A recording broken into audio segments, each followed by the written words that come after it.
The stakes have never been higher. The competition has never been stronger. 35 drivers, 20 rounds. One will be crowned champion.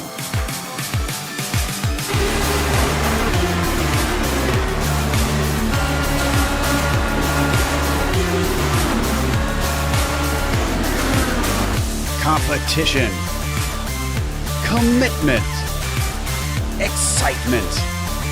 This is Lionheart. You're watching the premier American Open Wheel Series on iRacing. The Lionheart IndyCar Series presented by First Medical Equipment starts now.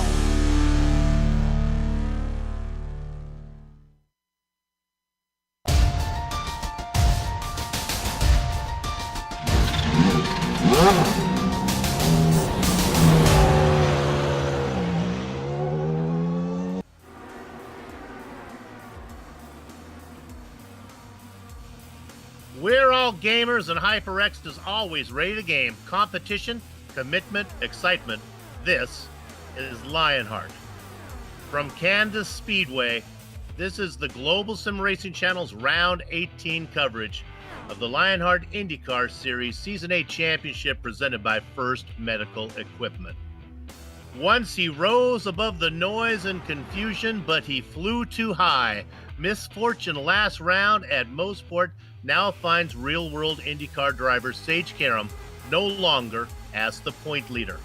Masquerading as a man with a reason, his charade is the event of the season. That masquerade, two-time defending champion Adam Blocker's preseason announcement that he was not going to make a full assault on a third title. That charade has been unmasked because Blocker now sits atop the points. As for each of the remaining competitors, it is carry on, you wayward sons. There'll be peace when you are done, and that done is just this and 2 more races away. Yes, 3 events remain before Season 8 becomes dust in the wind.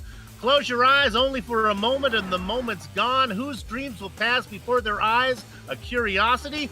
Find out now. From Kansas, it's time for the 6th annual GSRC Big Joe Show Spectacular. And all the simulated Dallara IR18 action streams your way live as it happens right here on the iRacing Esports Network.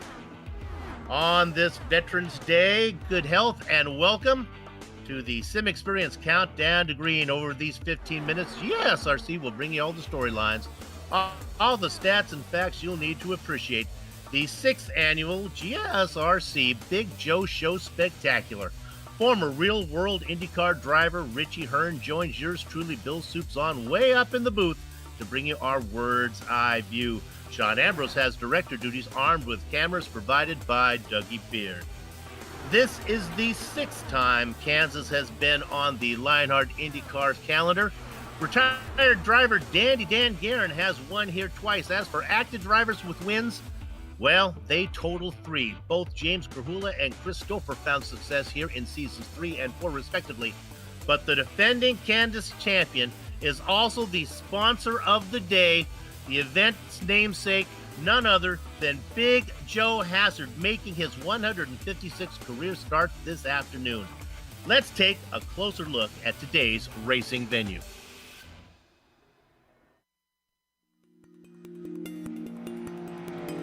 Welcome to Kansas Speedway. Located 20 minutes west of downtown Kansas City and on the Kansas side of the border, Kansas Speedway is a 1.5-mile D-shaped oval built by International Speedway Corporation and opened in 2001. Following a reconfiguration in the summer of 2012, Kansas Speedway saw its corners go from uniform 15-degree banking to the current progressive banking, starting at 17 degrees down by the white line and working up to 20 degrees near the wall. The change in banking paved way for far more side-by-side action across the board here. A wide track, there are varying philosophies to getting around Kansas. Some prefer the bottom of the track, which while shorter and quicker can also lead to greater tire wear. Others like to ride around by the wall, using that extra bit of banking for a bigger run off the corner and to conserve tires. A problem spot here at Kansas can be the exit of turn 4, where the car is prone to snapping loose if the driver has too much steering input on corner exit, and the apron can also be especially slippery, particularly just past the start-finish line. The NASCAR Cup Series races here at Kansas twice a year with accompanying races from the Xfinity Series, the trucks, as well as ARCA. IndyCar held events here at Kansas from its opening in 2001 all the way through 2010, but has not been back since the repaint. Well, that's our look at Kansas Speedway. Rock Chalk Jayhawk, enjoy the show.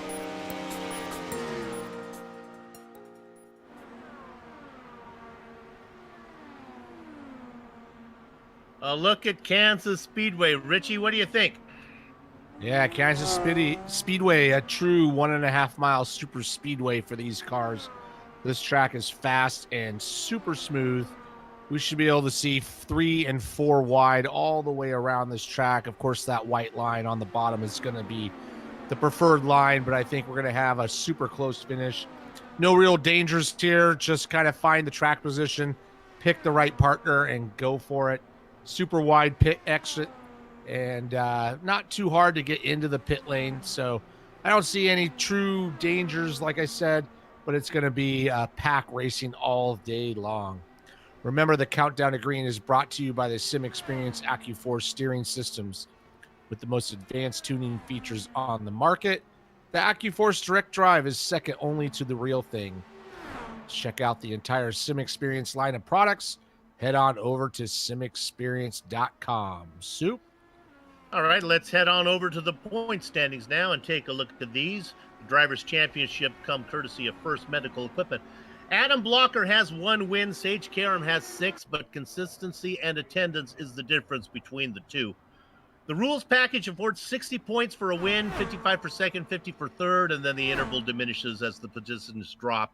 There are bonus points for pole, leading a lap, most laps led, and 0 incidents. So you can get an idea of what Karam is going to have to do to catch Blocker.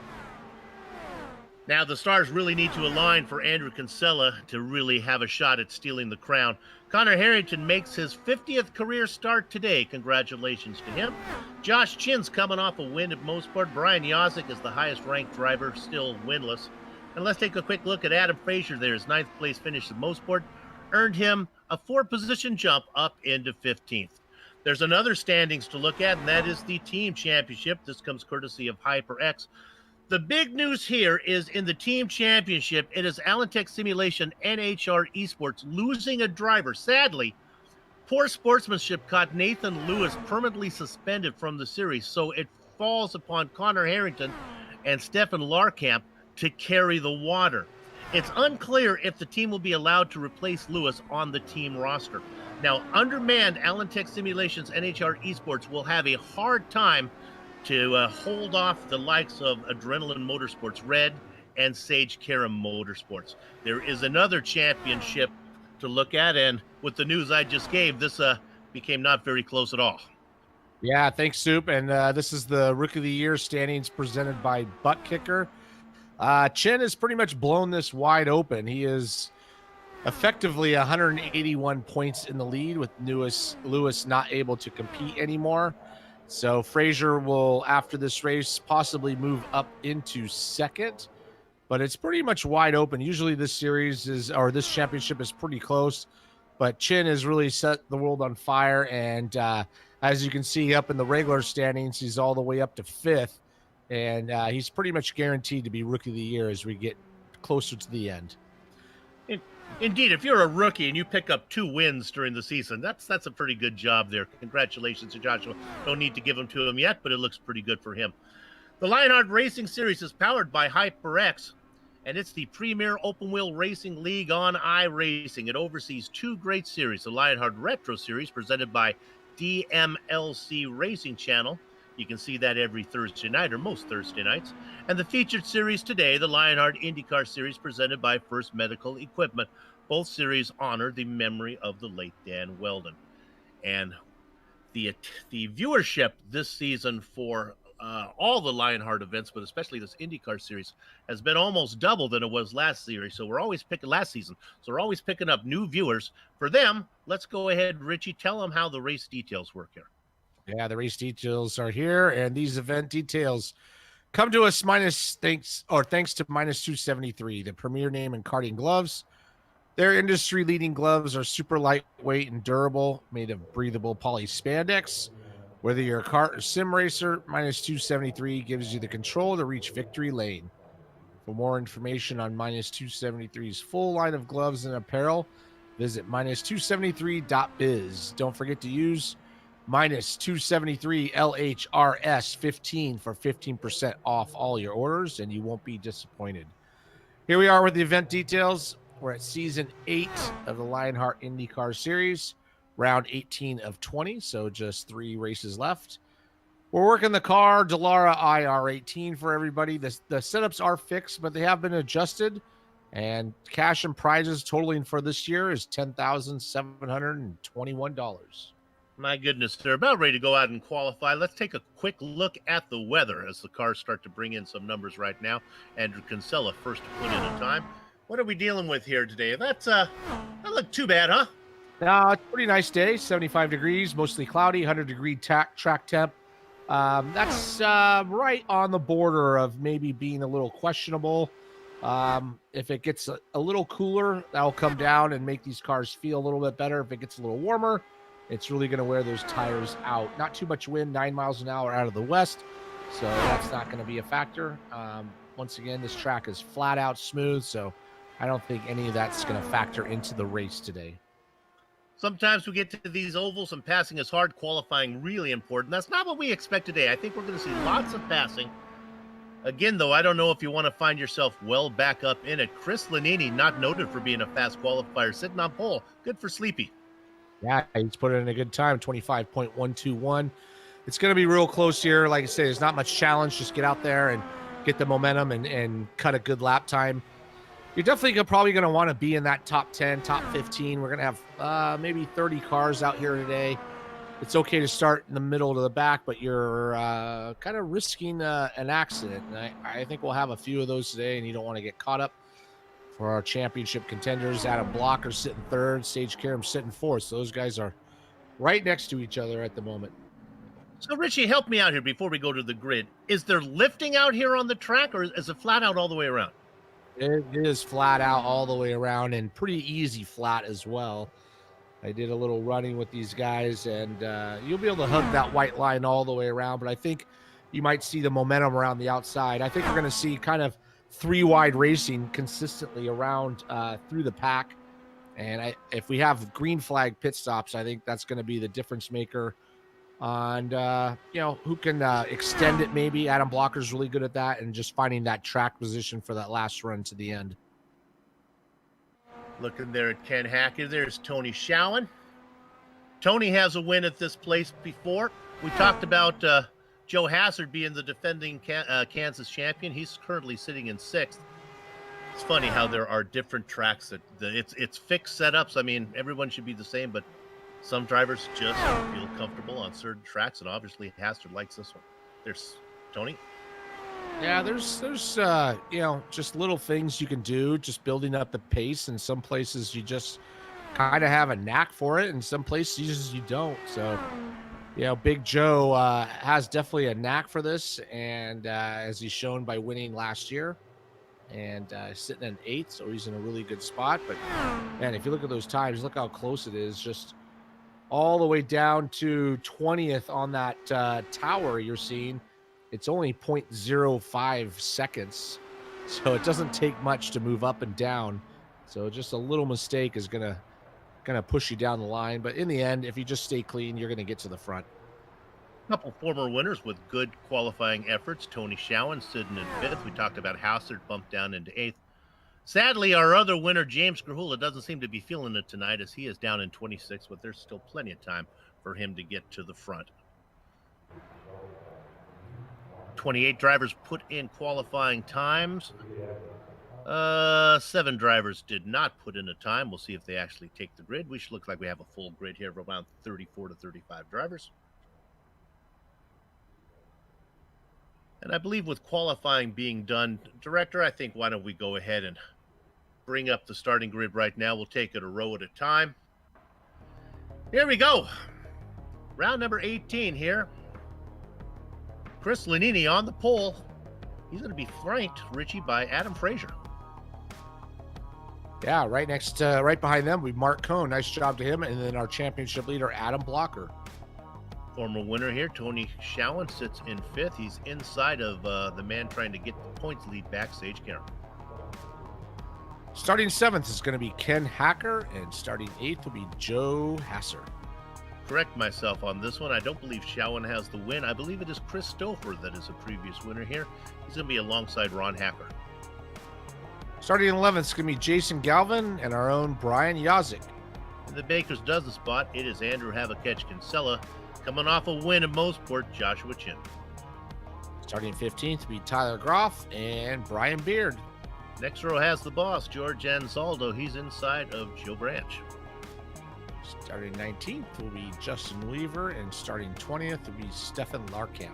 Hidden Blackjack, it's Brian Carey. Brian is not easy being Greenlee in the double duck spot. Starting 23rd will be Samuel Ryman, and next to him will be Scott Holmes. The Candyman, Dustin Wardlow in the quarter century mark. James Krahula, there's a winner in 26th. 27th is going to be Matt Taylor, and 28th, our final guy putting in a time, will be Connor Harrington. Hotshot rookie Mike Razamas in 29th, did not put in a qualifying time, and his familiar 00, Mike Rigney, in 30th. Starting 31st will be Bart Workman and Aaron Morgan in 32nd. Chris Fowler and Jay Brandt make up your 34-car field. Yeah, we got all the business out of the way. We'll wait for the flag man to let the man start to roll these cars around, and we'll give you our onboard cameras once they do. The beautiful Medina Mendez behind the wheel of the pace car here today. We won't be seeing much of her. Kansas has a reputation of being pretty clean. Keep your eyes on the road and your hands upon the reel. Let them roll, baby, roll. They're going to take them out onto the track, and that'll give us an opportunity to go ahead and tell you who has our onboard cameras here today. Starting with car number 11. It is Joe Hassard in the HyperX onboard camera. Whatever you play, however you play, HyperX knows we're all gamers. Use promo code LionHRT15 at hyperxgaming.com. Go to the number 42. That's Jason Galvan. He's got the Thumbs Up Cancer Down onboard camera with him, providing Central California cancer patients with support since 2014. Get involved at thumbsupcancerdown.com. The number 2, that's Sage Karam. He's got the Espo Designs. Get yourself a racing identity. Visit at Espo Designs. And then the Sim Experience onboard camera, that's car number 17, Brand Glimwin. Second only to the real thing, simexperience.com. Well, we got it all out of the way. Let's get ready to run this thing. The pace car is in. We're all gamers, and HyperX is always ready to game. Competition, commitment, excitement. This is Lionheart. Chris Sleepy Lanini leads the field down into the first corner. Adam Frazier right behind him. The Watchman, Mark Cohn, sitting in third. Here comes the Blue Machina blocker down underneath Cohn to take over third position. They double up behind. Oh my goodness, squeezing through the middle. Richie, look at what Karam is doing. Yeah, Karam has got to get in a hurry, although he has to be careful. If he gets caught up in a wreck, that's going to be pretty much the end of the season. But he's going up to the high line, try to make the move around and try to get up. He's going to have to try to stay with Adam Blocker as much as he can. Chris Lanini holding on to that white line all the way around the bottom into turn 3. And with Adam Blocker trying to make the move, he sees Karam come around the outside. He's going to move up and try to cut that off. But Sage Karam is going to try to make it 3 wide as they go through the tri-oval. Let's see how effective the white line is. Chris Lanini says, I'm going to put my left sides right down here and hold it. He's got Adam Frazier behind him, but here comes the run from Karam. 3 high, 3 wide now. Karam on the top side. Karam is in the Wix car. Blocker's in his familiar blue and black colored machine. Yeah, you can see Chris Lanini all alone on the white line. Back behind them, it's 3 wide, 2 wide, 3 wide, 2 wide. It's one big pack. I think this is how the type of racing we're going to see all night tonight. There goes Karam again, now making him run on the outside. That's Joe Hasser, former winner. Tony Schowen to the inside of him. They sit about 3 cars back. Adam Blocker trying to get the draft and try to go around the outside, but unfortunately it's a long way. And you can see Sage Karam trying to do the same thing. He's picking up the draft, but he's going to go way around the outside. And I think he's trying to do the undercut over on Adam Blocker to try and take that position. Really, Adam Blocker is just going to have to hold position and just do his thing. And Sage Karam is going to have to be aggressive, but careful at the same time. Lanini, you don't see him race up front a lot, but he certainly can. He's had kind of a quiet season, but my goodness, he's racing with some big names now. 3 wide, Lanini on the inside. In the Steeler wheel position is Adam Blocker. Karam's the Joker. Lanini is the clown. Adam Blocker kind of squeezing out in front as they go into turn 3 with Sage Karam up on top, but he's going to fall in behind Adam Blocker. Looks like Adam Blocker's going to lead this lap. It's Chris Lanini still has that preferred bottom line. Right behind them, you see, though, on the bottom line is Joe Hassert. He is hanging in tight there with Tony Schoen right on the outside. And Sage Karam still trying to work that high groove. It's just so tough because you got to go so far around. You just can't make it happen until those tires maybe wear out a tiny bit. It is the longest way around. And I guess if you're full throttle, if you're flat on the throttle, I don't know if momentum matters that much. You see Schoen on the outside of Hassard.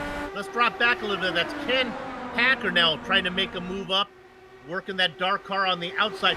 Look at the run here from Chris Stouffer. Stouffer on the top side, making a move about 4 rows back. Yeah, you see back a few rows back, but that outside line is just making a little bit of a run. And in 4th position is Tony Schoen trying to cut down below and trying to take that position as Sage Karam consistently works that top line. I don't know if he just doesn't have anywhere to go or he's just trying to try it out, but it doesn't seem to be working too good. It seems like Adam Blocker's got the preferred line hanging in that middle. From what I was watching further back, the outside line seems to be the preferred line when you have like draft help in front of you. If you don't have any help, it doesn't seem to work very much. And some of these guys are getting huge runs and they're making a run on them. That's how they're getting the pass. Watch the white car of Schoen. He's going to have a huge toe here, but I don't know if there's going to be any track width for him to put that white car when he gets up behind the 3 leaders. Now, unfortunately, you pick up that draft from 4 cars in front of you, and then you get a run, and you have nowhere to go, like you said. Right now, Adam Blocker's doing what he needs to do. He's just holding the middle lane. He may lose a little bit of position into the middle of the corner, but he gets that momentum coming off, so he's going to lead this lap. Once again, he's got Sage Karam, and now he's going to be able to cut in front of Chris Lanini, and now he's got to deal with Sage Karam on the outside. But Adam Blocker's doing exactly what he needs to do. Slowly took that position, and Chris Lanini, unfortunately, has lost his momentum, and now he's dropping back. Ken Hacker also lost momentum, and he's falling. My goodness. Do you think there's a bit of a push maybe when Blocker came down in front of Lanini? Is that something you're dealing with? Yeah, you're definitely getting the aero wash in there, and he probably had to lift just a tiny bit. But now Sage Karam is doing exactly what Adam Blocker did to Chris Lanini. And right now, I think that preferred line is about to the bottom and 1 car up. And because when you go to the bottom and enter from the low side, you got to put so much steering input into it that you lose that momentum. And that middle groove kind of gets that squirt off the corner as now Sage Karam's going to take the lead and hold on to it, even though it's only a couple of feet. And that's a good point you made about being a couple of feet. It might be the preferred line out of 4, but I don't know if it's the preferred line across the finish line. We saw Blocker lead a lot of laps. It took him literally 12 laps to get the pass made on Lanini, although he did lead many of those laps. Let's watch right now, and here's what you're going to be looking for in the final lap. Karam gets a little bit of momentum, and he gets credit with leading the lap, even though he doesn't lead going into 1. Yeah, it's pretty much how you want to see the finish, whether you go into turn 4 or turn 3 in 2nd place. If you can have that momentum coming off at turn 4, all you got to do is lead at the line. Don't have to be the full car, just the nose.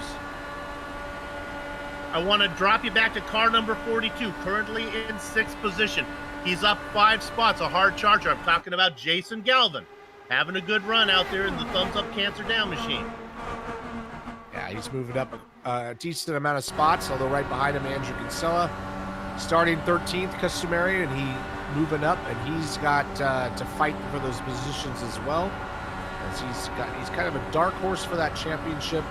If anything happens to those two guys up front, he'll be in the driver's seat. But look at Josh Chin, 14th to 8th, 14th to 7th. He's going to go right below Jason Galvin, so put him into 6th place possibly. Got to correct myself. Galvin is carrying the thumbs up cancer down onboard camera, but he is in his familiar Global Electronic Technologies blue and white livery out there, having a good run. Side by side up front. We'll try to get back in the pack a little bit more. Driver, I want you to keep an eye on. We saw him coming up. Tony Schowen. He's got that white car. He likes the outside. He's sitting behind Blocker and Karam right now. I think he's very comfortable where he's racing. Here comes Galvin, though. He's on a charge, working on the inside of Schowen. All the way through the field, it's pretty much the same as the front, too wide, and just everybody trying to squeak by and just trying to be clean. We're pretty early in this run. I think what's going to play a part too as we get farther down the line and we get some lap traffic might upset this whole pack driving. Okay, as they settle down, let's go ahead and take an opportunity to look at our race analysis real quick. How far do we have to go? How far can we go? 134 laps, maximum fuel stint. They're saying 41. I think if you're probably in the tow, you can probably get 42 or 43 out of it. A driver I want to watch. Director, can we go back, look at 93? This is Joshua Chin. He had a little bit of a miscue. He fell back a bit. You know, Richie didn't have a real good qualifying run, but watch for that purple and white machine to get up there front pretty soon. Yeah, up there with Andrew Kinsella, and all of a sudden he just fell back a little bit. And as everybody's running flat out, it doesn't take much than a little breathe of the throttle to lose all that momentum, and it takes a while to build it back up. And he has lost a few spots, but he's been on fire lately. He's been running up front. He's got that great purple and white car that we all love, and right now he's just kind of hanging tight on the outside. I think everybody's sorting in and just kind of riding around until we get to that first round of pit stops. So you're watching and saying there's no way they can keep racing like this, right? They're too close. Something's going to happen. Well, this track is relatively clean. Last season, they had the most yellows ever, and that was only 5. The season before that, well, they did about as good as you can do. They went the whole way under green. I'd love to see some green flag pit stops, but 1 or 2 yellows will help as well. Sage Karam hanging on the middle lane, trying to squeeze down Adam Blocker up front, as you can see, but he's got a couple of cars behind him. He's got Tony Schowen. Now Sage Karam is going to take that position completely as Adam Blocker moves up to the top lane. And now it's going to be Sage Karam being the rabbit. Everybody's going to be chasing him. And here comes Adam Blocker, get the toe, slice down. Oh, that was pretty close going into the corner. And he's going to take that position fully. But Sage Karam picks up the draft. And now he's going to go around the outside. That is the first real good run we've seen on a single car leading. And Blocker certainly had the run. But look, when it's all said and done, even though he had a great run down the backstretch, it's still going to be Karam. Interesting. I think Karam decided that he kind of likes the outside line. We got a problem. Oh, my goodness. The Candyman is around. I think he got a little bit of contact with Jay Brandt.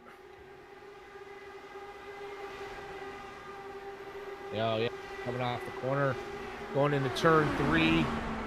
And let's see what happens here. Jay Brandt goes underneath. And I just think it was just a miscue. Maybe the spotter didn't tell him he was there. Like Jay Brandt had a hell of a run and just kind of went down below. And Dustin didn't expect him to be there that quickly. And single car accident. We're fortunate about that because it could have wiped out a lot more cars. Tip of the hat to Justin Weaver, Bart Workman, Scotty Holmes, Chris Fowler, Aaron Morgan. They all managed to avoid the pirouetting car of the Candyman there. Lucky to have that as a single car incident. Well, no sooner did I talk about going green the whole way, we get our first yellow. Everybody comes in. Let's see. Tires aren't a huge factor here. The tires are They're coming. they're not a huge factor, but this race has a history of going green long time. So take it as you can get it. The free pit stop, I think pretty much everybody's going to come in. It's more about getting the fuel. If you have to pit under green, you're going to definitely lose probably about a lap and a half. So take it while we can have a slow time on the track. How this works out. Karam was first in. Let's see if he is indeed first out. I'll tell you about the driver that did stay out. It's a familiar name for viewers of Lionheart events. Oh, look at this. Blocker's going to beat Karam out a bit. Blocker Let's go ahead and beat him to the line. Let's go ahead and put the camera on car number 4. Man, this is a beautiful. Put on your sunglasses to look at this one. That fluorescent yellow machine of James Krahula. Now, don't get all excited if you're a Krahula fan club member, because chances are he'll probably be coming in this time around, as will Samuel Ryman. There is a bonus point for leading a lap, and Krahula will get one. Yeah, and he's getting a little TV time as well, and it doesn't hurt to make up that one extra lap. It's not going to hurt him where he's running. Come in, take the fuel, tires to the back of the pack, and just ride around. So that's how you do it to get your sponsors on TV. There you go, and both of those cars come in. Krahula and Ryman do what they do. Turns the back over the lead to Sage Karam. Oh, correct myself. Adam Blocker, Sage Karam. Tony Schowen has been back in third the whole time. Started in 5th, worked his way up. Yeah, we got Adam Blocker, Sage Karam up front, but yeah, so Tony Schowen from 5th to 3rd, and he's just kind of hanging in there. Let's give a couple shout outs. Jason Galvin doing a good job from 11th to 5th, and Andrew Kinsella 13th to 6th, and Joshua Chin up to 7th from 14th starting position. Our pole sitter, Chris Lanini, once he got past, he got a little bit of in the dirty air there and just dropped down to 8th place, but now that we have a fresh set of rubber, we can reset all of it. Indeed, you look at the drivers in 5th, 6th, and 7th. Galvin, Kinsella, and Chin. 11th, 13th, and 14th was where they started on the grid. So they all kind of followed their way through, following each other up to the front. The lights are off the pace car, so it'll be coming in this time, and we're going to be going green here with Adam Blocker working lap number 29. Pace car's in, Blocker waits, and he gets a good jump. Kinsella, Schowen, Stouffer, and the Bakersfield boy, Jason Galvin, rounded out the top 5. We need to start single file here in the IndyCar series, so everybody's going to be stretched out a little bit. So we have a little bit of a gap between Schowen and 4th place Chris Stouffer. But here comes Sage Karam. He got to pick up the draft on Adam Blocker down that back stretch. He's going to squeak on through on the outside, take the lead. He's not going to be able to clear him, but he will be credited with the lead of the race. 2 cars punching a pretty big hole. If Tony Schowen wants to get up there and play with him, I don't know if he does. I think Schowen seems happy to sit back there and watch the 2-point leaders battle it out. Not the case for Galvin, who is hungry, working the inside in that blue and silver machine. Now up into 4th, trying to get to the inside of Schowen. If Galvin get up there, don't be surprised if he forces his nose into the action. Yeah, Tony Schowen, keeps opening the door, and Jason Galvin just went right through it. He's going to take that position, maybe not cross the line, but he's going to have the draft of Adam Blocker and Sage Karam behind him, so he's going to be able to get to the bottom. But right behind Jason Galvin, and it looks like Jason had to get out of it a little bit, and that's going to just tighten everything up. But you can see it's 2x2x2 all the way through, and it's surely starting to pack up quite a bit at the front. So many drivers to watch for. You see the familiar purple and white machine of Joshua Quinn. Car number 93 right behind Galvin right now. Got his left sides down on the white line. Kinsella is back there watching. Rounding out the back half of your top 10, we haven't talked much about Ken Hacker. Big Joe Hassert's racing about where he gridded up. And then there's Chris Lanini. He started on pole, still inside the top 10. Adam Blocker holding that white line. It seems like he can hold that white line for quite a long period of time, and then all of a sudden maybe you have to put a little bit more steering input as the front tires wear, and that makes that outside, that middle to outside groove carry the momentum around. And the key is, where do you want to be when you come to the finish line? Do you want to be leading, or do you want to be in that second position and get that momentum? All you got to do is cross the line in front. You don't really have to be all the way in front, just the nose of the car. Well, I tell you, Joshua Chin just put the toothpaste back in the jar there as he went right through the middle and worked his way up into fourth. Yeah, he's done a great job fighting his way up to the front. Not long ago, before the pit stops, he was in 6th or 7th, 8th position. Now he's all the way up to 4th, holding that inside line, just kind of being steady. Tony Schoen doing a good job, still holding on to that 3rd position. He likes that middle to high line. He has not gone down to the bottom one bit. So he's liking that outside lane. And here comes Josh Chin. Now he's going to move up. So we got a little bit of a train of cars up on the high side. That's going to open the door again for Jason Galvin and Andrew Kinsella. We'll see if they can take that opening and continue. Those are the 3 drivers we talked about, Chin, Galvin, and Kinsella, that have worked their way through about 4 or 5 spots on the grid to get up there, race near the leaders.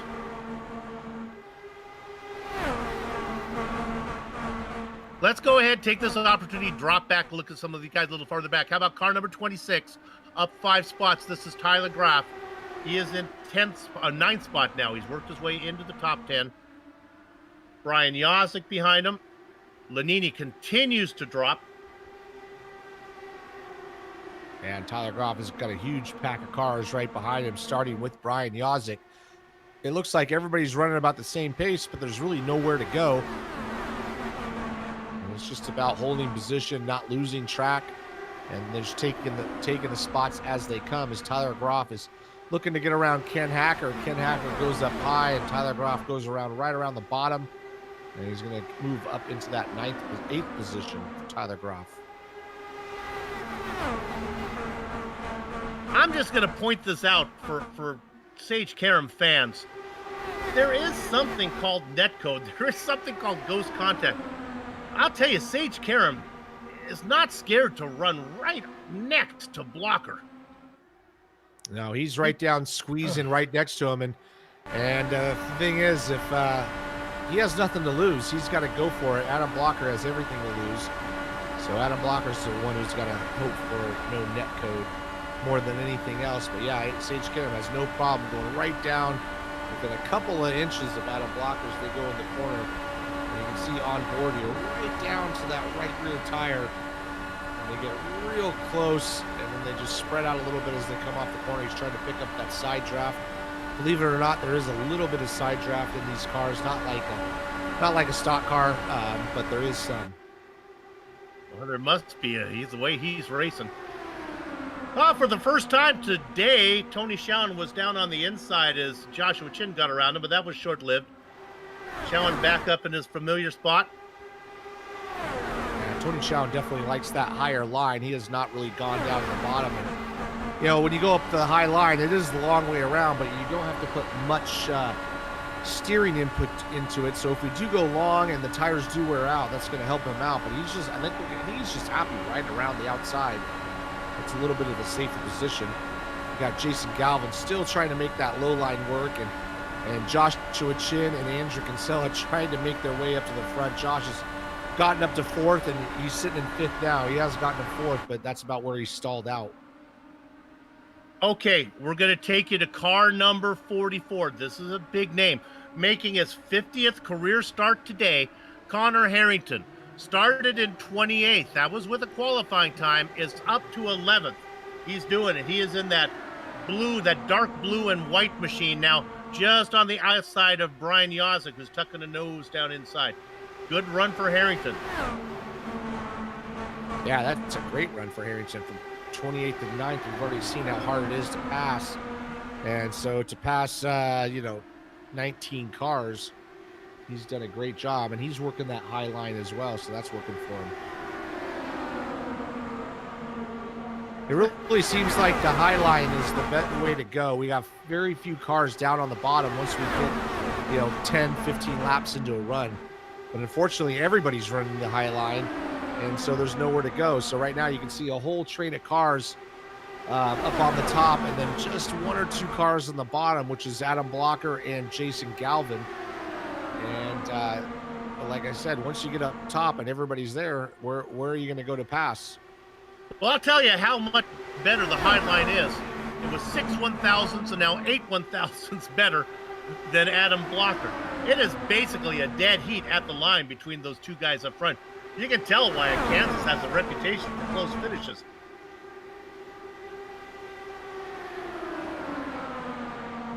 You know, Richie, it's not so much the guys who are making up positions.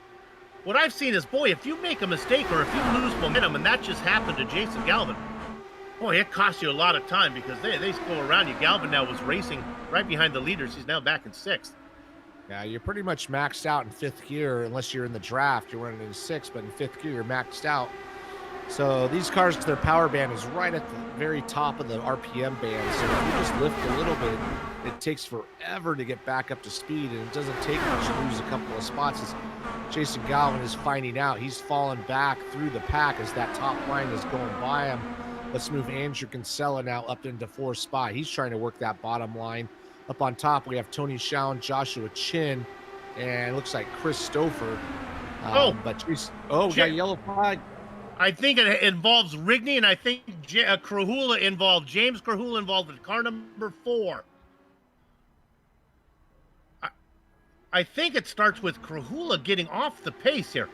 You know what? Krahula gets checked. There's a checkup. Krahula gets back. He gets well off the pace. He gets into it with the car of Chris Fowler. And then they both check up. They lose momentum. Yeah, everybody just kind of checks up. And James had nowhere to go as they come off the corner here. And then that's Mike Rigney gets bumped up into him, yeah. Yeah. Bart Workman able to get almost through. We're right on board with Rigney. Watch how it all just comes his way. Yeah, I think it starts with that, and then Chris Fowler comes right behind. He has a hell of a run and just goes right into the back of James Krahula. It's just kind of one of those pack racing incidents, nobody's fault. Well, usually who gets off pit lane first would not be a big issue here, but this is really important. We'll see. Looks like Blocker is going to get out. Karam's going to be behind him.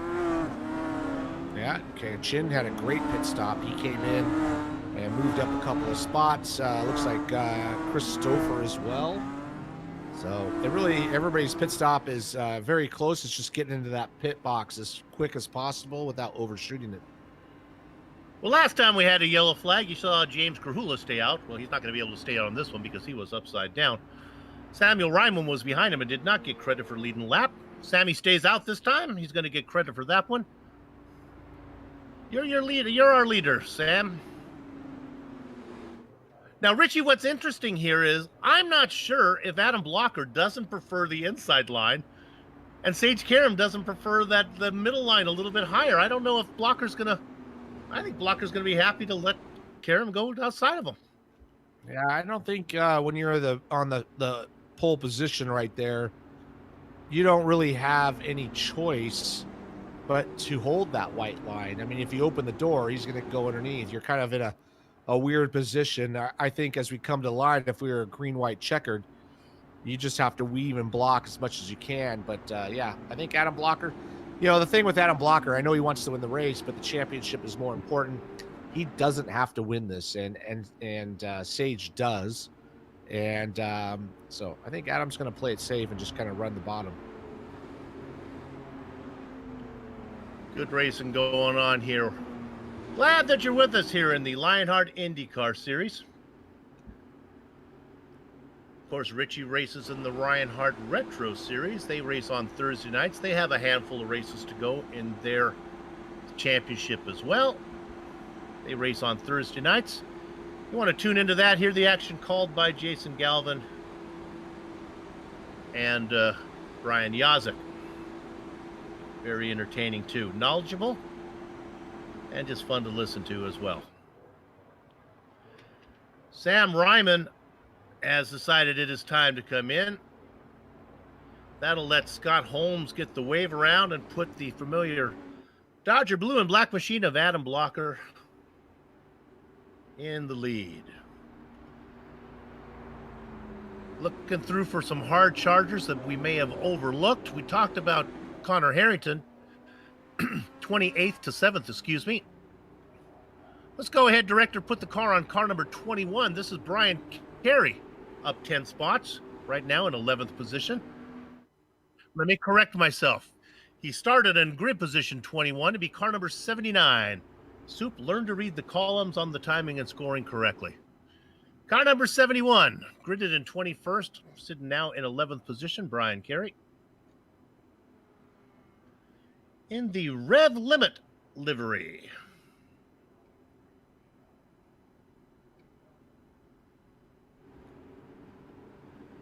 We've had 2 yellows so far. The record for most yellows is 5, set last season. Hopefully we won't get there tonight. Seen a lot of Bonita Mendez. She's going to bring the car in one more time, hopefully for the last time, turning control of the field over to Adam Blocker.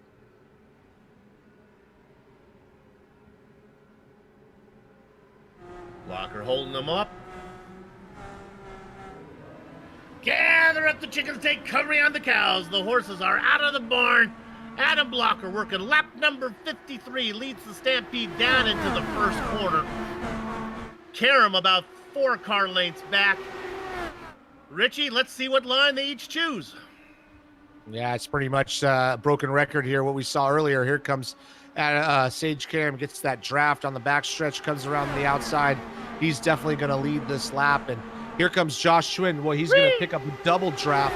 I thought he was going to go around the outside, but Josh Chin, he's hungry to get to the front, and he's bringing along Chris Stouffer as well. Nice job for him.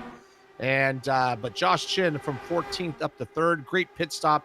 And Jason Galvin's going to try to go down, maybe to the bottom. That's where he is. He's the bottom feeder.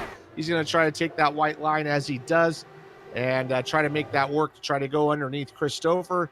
We have a train of cars trying to go around Adam Blocker, and Adam Blocker's just holding steady. He doesn't have to do anything but just hold that white line. I'm telling you, drivers who are in favor of the racecraft of Sage Karam right now as he continues to crowd Adam Blocker. Andrew Kinsella and Connor Harrington saying, go ahead, Sage, pinch him. My goodness, look at those guys as they are really pushing the limits of what the interweb can do. Oh, so close. Yeah, that's a lot of trust in that interweb there. Early on, though, I don't think it's a big problem for Adam Blocker to hold that white line, but as we get through the run, you try to enter the corners from the bottom, specifically into turn 1. You got to put a lot of steering input into that, and if he's pinching you down, you have nowhere to go. Sage Karam, he is not worried about any kind of connection issue. He is just right down the bottom. I guarantee you, if I was out there, he'd be worried about my internet. He wouldn't be doing that to me. But Josh Chin is hanging in there in 3rd spot, just kind of watching the show in front of him. And then we got 3 wide behind them with Jason Galvin, Chris Stouffer, and who's that on the outside? Connor Harrington. We talked about him, 28th all the way up to 5th. Director, can we go on board maybe one of those guys behind the leaders? Take a maybe Josh Chin. Let's see what that looks like from his perspective. How close those two really are. Now look at the gap that Karam gives between the two. Oh! Yeah, unfortunately, when you're in Josh's position, you're just hoping for nothing to happen because you're going to get wadded up into it as well. But you can see how close they are going into the corner. And it's really just Sage Karam is doing exactly what I would do. I would just try to pinch him down to give him no room for error. Maybe he has to lift a little bit, but you are risking a little bit of contact. But sometimes that's what the risk you have to take. And he's given a ton of confidence that Blocker is not going to drift up at all.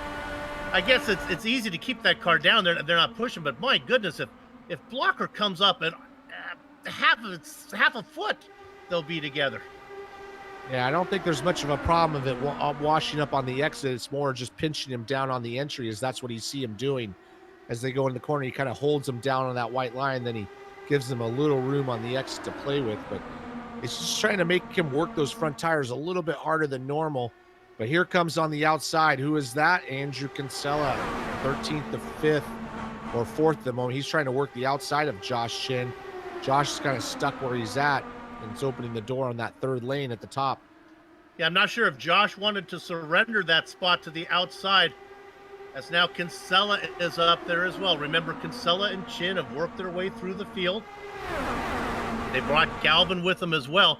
The man to watch is Harrington, who is now up into 7th. You see him, it's the dark blue car on the outside. He's still in this point race as well. Yeah, he's done a great job starting 28th. He's been clean, good pit stop, and he's steadily moved up. He was in 5th position at one point, dropped back to 7th, but he's got Chris Stouffer and Jason Galvin right in front of him. He got Joe Hassert and Ken Hacker and Ron Hacker all tucked up behind him.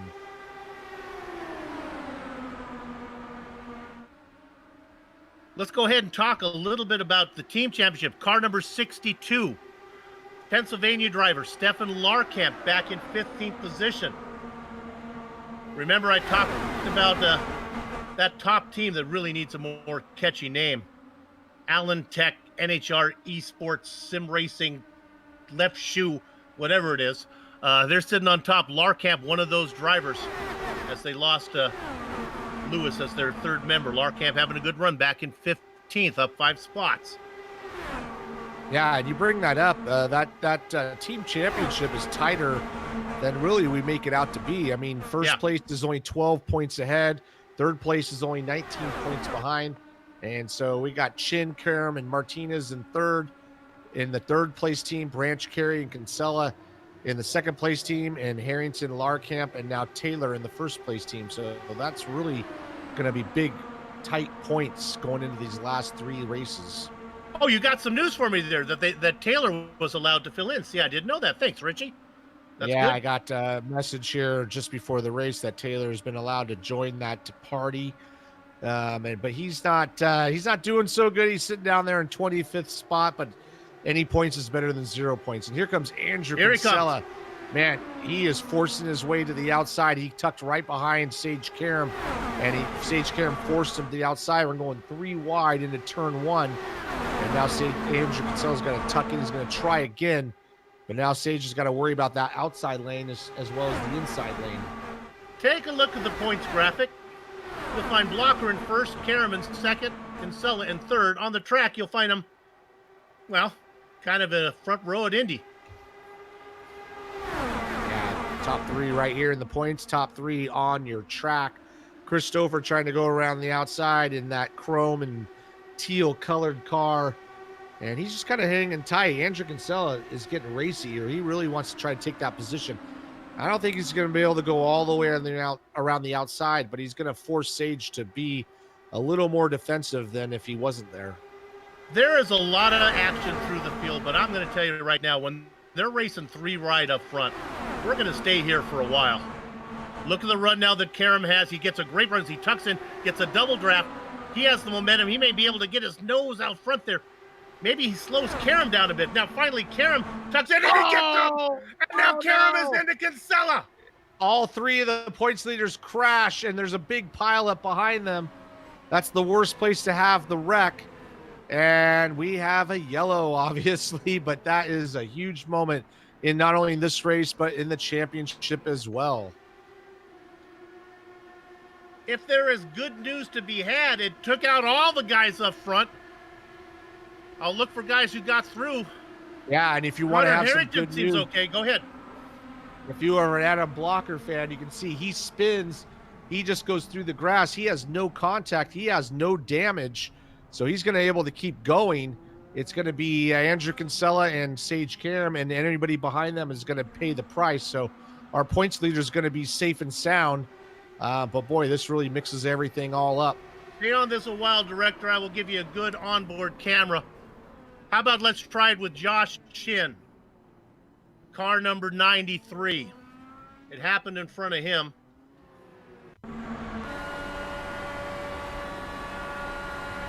And he just chooses a lane, and Yeah, you just got to he choose goes the through. lane and just goes right on through. And sometimes the luck is with half you. And honestly, really nobody's fault. I mean, Sage Karam ducked behind Adam Blocker and just kind of clipped the rear of him. But that's just what's going to happen when you're running that close at that speed sometimes.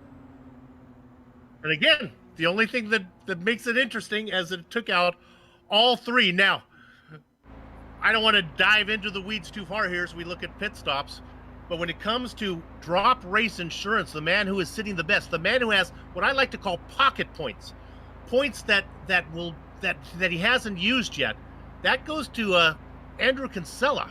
So even though he'll get a horrible result now, he'll score more than these guys who have to throw this week. Karam will get no score where he'll get whatever points he finishes on.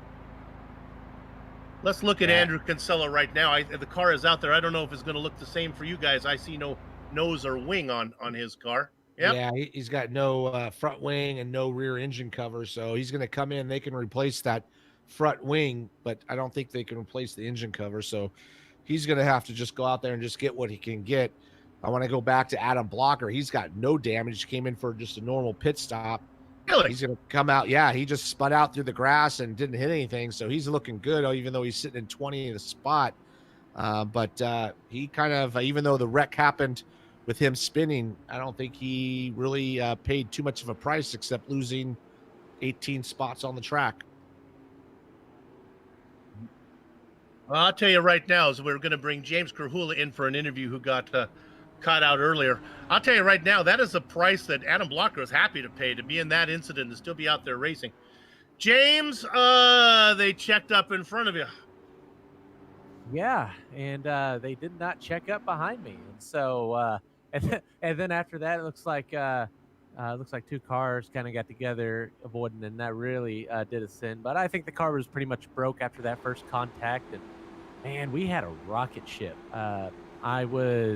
I don't know why no one was using that third lane. It's obviously the most dominant lane here at Kansas, unless you're in the lead. So I don't know, but I was just picking them off like flies, and I decided to stay out, lead a lap, and because I wasn't afraid of coming back up to the front, but didn't work out for us.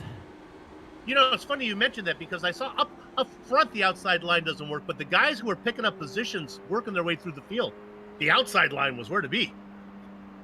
Yeah, and you saw that 3-wide battle there, and with Blocker and Sage, but then Kinsella wasn't able to do anything, but slowly he was just making that third line work. And I think once the tires burn off, I think towards the end, I definitely would have been Kinsella, in that battle. Well, I mean, not Kinsella right now. Obviously, we saw what happened. Very unfortunate for those three guys. I mean, those are three guys on the track that I have no fear running around. They're going to put their car exactly where it needs to be. That was just unfortunate to see. I hate to see it for those three guys. I'll get you out of here on this one in a series that is so heavily sponsored.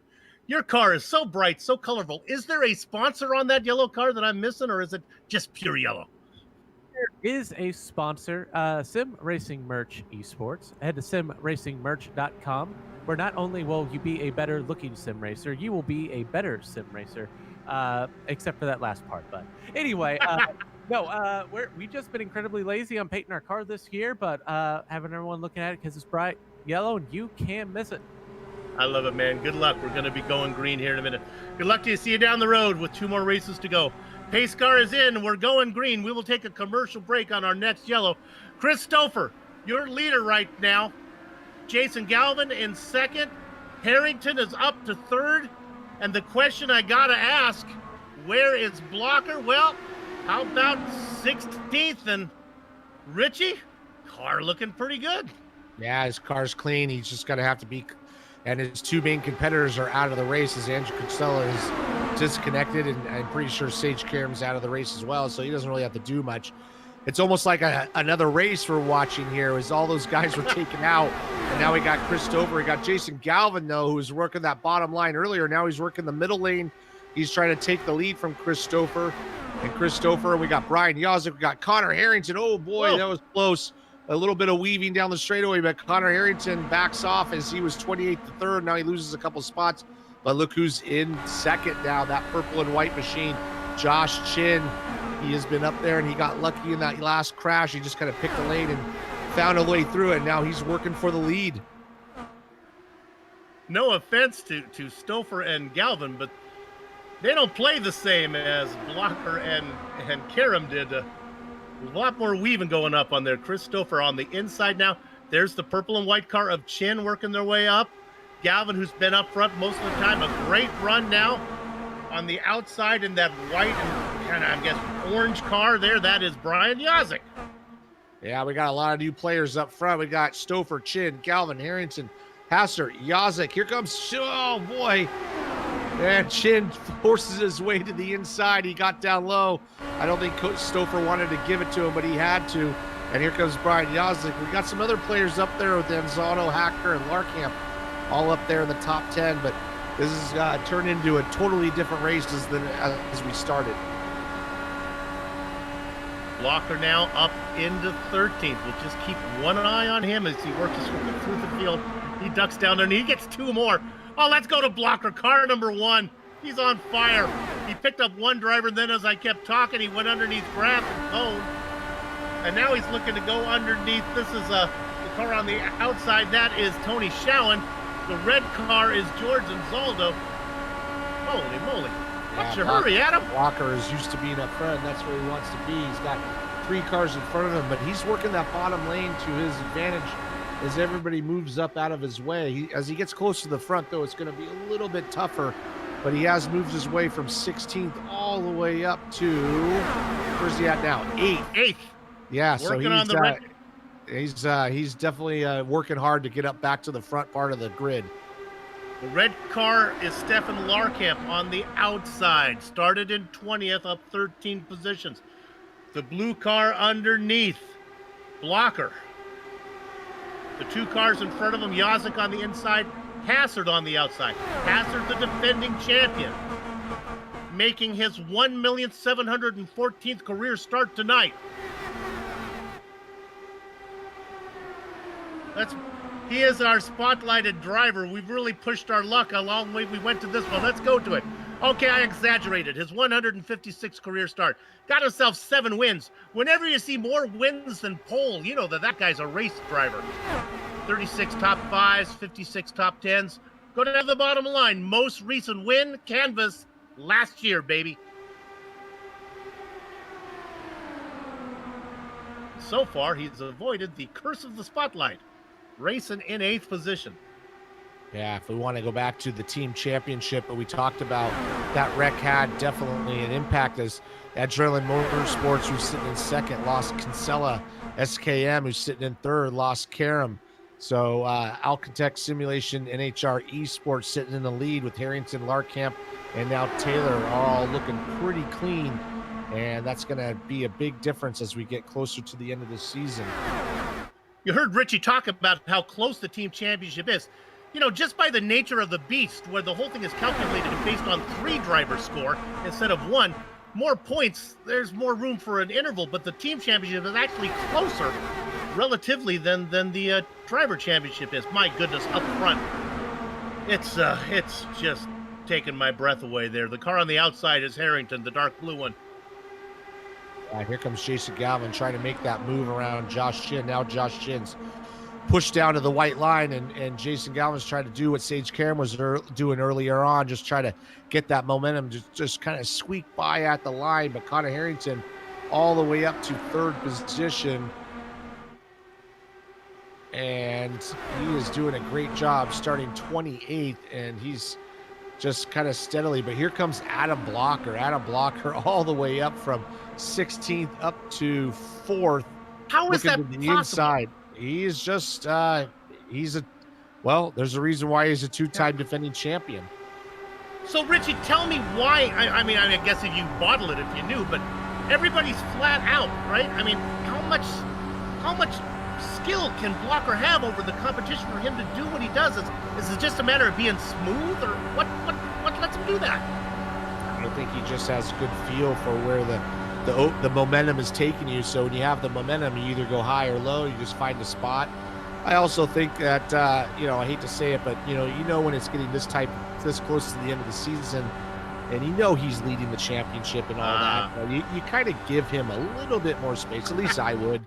Not that they're doing it on purpose, but it's just kind of human nature. Unless you're just kind of a jerk about it. But he's a 2-time defending champion for a reason. So he got lucky on that wreck, even though he got hit. He didn't get any damage, and he's just bullied his way to the front as he's sitting in third. It ruined my clipboard here as I scratched his name off. I thought he was done along with Karam and Kinsella. My goodness, the guy has a horseshoe somewhere on that car. Here's the other fast guy, Connor Harrington, the dark blue car. We've been watching him all race. He's now sitting in third. He's got a head of steam. The track just isn't wide enough. Galvin and Chin taking it all up. Yeah, right now I think the guy to watch is Chin. He started 14th. He's got up to fourth or up to first, and he's able to hold that bottom line pretty good. Even as they come off a turn 4, he's still in the lead as they come off the corner. He's not losing that momentum, and I know Jason Galvin's trying really hard. He's going to almost clear him, but he doesn't quite get it done. And as they come across the line, all that matters at that point is who's in the lead. And once again, it's Josh Chin.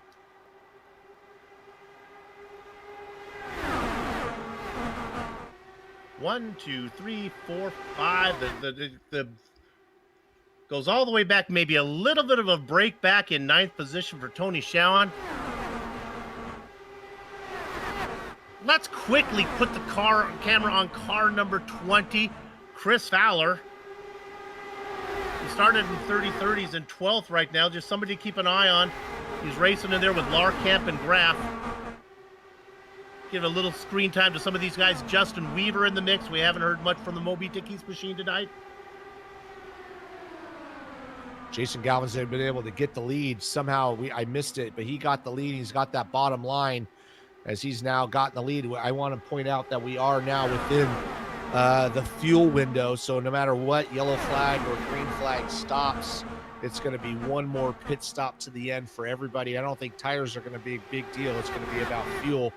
So if we go green the whole way, everybody's going to have to stop one more time. Or if we get yellow, everybody will stop one more time.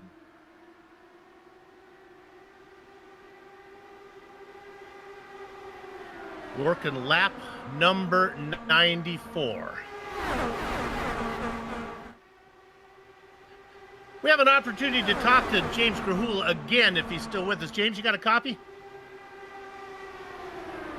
No, he stepped away as we had an opportunity maybe to talk to James for a minute. I thought he was going to help us out. This is interesting. We are in the window now, right? Is that what you were saying there, Richie? So one stop. One stop from now on, no matter what happens. So there's really no strategy. If we get a yellow, everybody pits. Either way, everybody's kind of on the same pit strategy as they pitted on the last yellow flag. So that's not going to be a factor. Although I hope we do get some yellow flag or green flag pit stops, so that we can see who can get in and out of the pit lane the fastest. That's going to break up the field. I want to give a shout out to Jason Galvin. We haven't really talked much about him. We have mentioned him, but he has fought his way up to the front, made the power move underneath Joshua Chin, and now he's able to hold that position under that white line. Connor Harrington is still trying to work that third groove, and it looks like Chris Stover's trying to work that fourth groove, and doesn't exist at the moment. He's trying to make it happen. Everybody lining up to the outside, as James Grahula talked about earlier. That's where you're going to wear the tires out the least. But Jason Galvin's got the point on the line. We're about 15 laps away from a pit stop, I guess, somewhere in there. I don't think anybody's going to come in early. You just can't afford to get caught out because you'll fall 1.5 laps down. Even if you get the wave around, you'll still be not on the lead lap. So they're going to run it until it's dry, I think. Here comes Blocker making a move on the inside in the blue car, going under Yazik.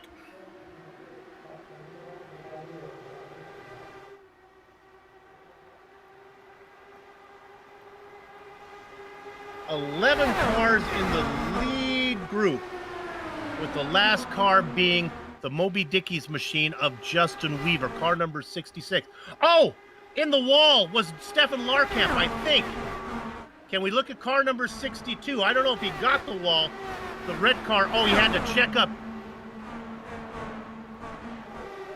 You'll see him, Ken Hacker was really slow.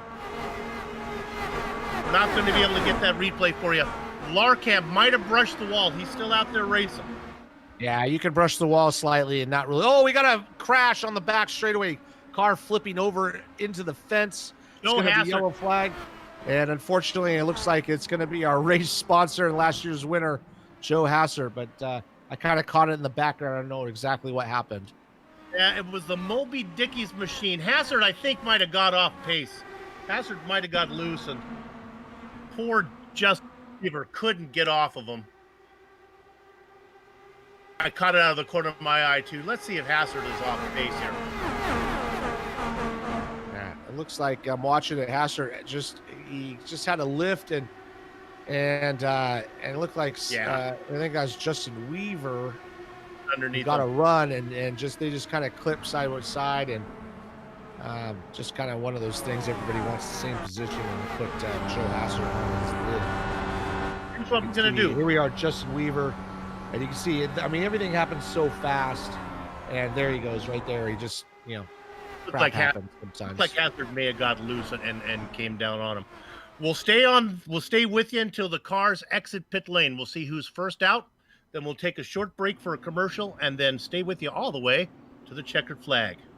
Yeah, it's going to be a key pit stop. It's going to be everybody's last stop here as Jason Galvin comes into his box. And looks like everything's going good. Brian Yazik right behind him. Joshua Chin's away. Here comes Jason Galvin. He's away. And, man, Connor Harrington, I think, is going to take that position from Josh Chin. He had a hell of a pit stop, so let's put Connor Harrington up into second spot. Looks like it's going to be Galvin, Harrington, Chin, Blocker, Stouffer, and Schowen.